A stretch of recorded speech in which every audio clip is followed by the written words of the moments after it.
ilaa iyo goormee naftaydaay. Dayacaad iyo waqti lumis waxaa noogu filan intaas.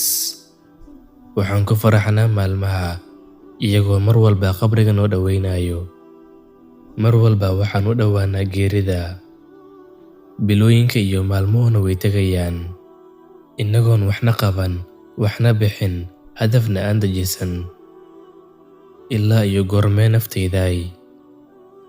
Ilaa goormee daba ordaysaa adduun sii dhammaanayo, adiguna dhammaadkaada intuu noqon doonaa. Xasuuso maalinta dhammaadkaada. Waxaa dhintay hebel, waxaana tagay hebel. Xasuuso qabriga mugdiga badan. Ma wuxuu kuu noqon doonaa beer beeraha jannada ka mid ah, mise wuxuu kuu noqon doonaa god naareed? Naftaydaay, soo lama gaarin waqtigaa xisaabtami lahayd. Soo lama gaarin waqtigii shalayda. Maanta oo aad joogto adduunka waa waxqabad iyo shaqo.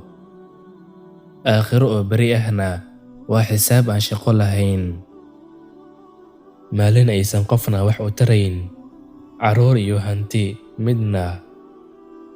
Naxariista Rabbina uu helayo qofkii la yimaado qalbi nadiif ah. Xumaan iyo alla caasin intaas ha kaaga ekaato. Dayacaad iyo waqti lumisna intaas ayaa kugu filan. Naftaydaay, Rabbi u noqo oo toobad keen intuusan waqtiga dhammaan. Tallaabo horay u qaad oo Rabbi u dhowaaw. Indhahaaguna shalayti ha la ilmeeyaan. Albaabka towbada weli waa furan yahay. Naftaydaay, waxaa leedahay Rabbi naxariis badan oo dembi dhaaf badan.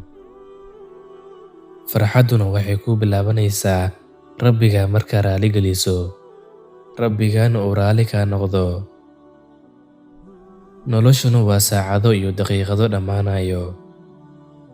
U degdeg oo sameey wanaagga iyo khayrka, si aad u hesho dembi dhaaf iyo janno, iyo Rabbi raali kaa ah oo aan ku caraysnayn.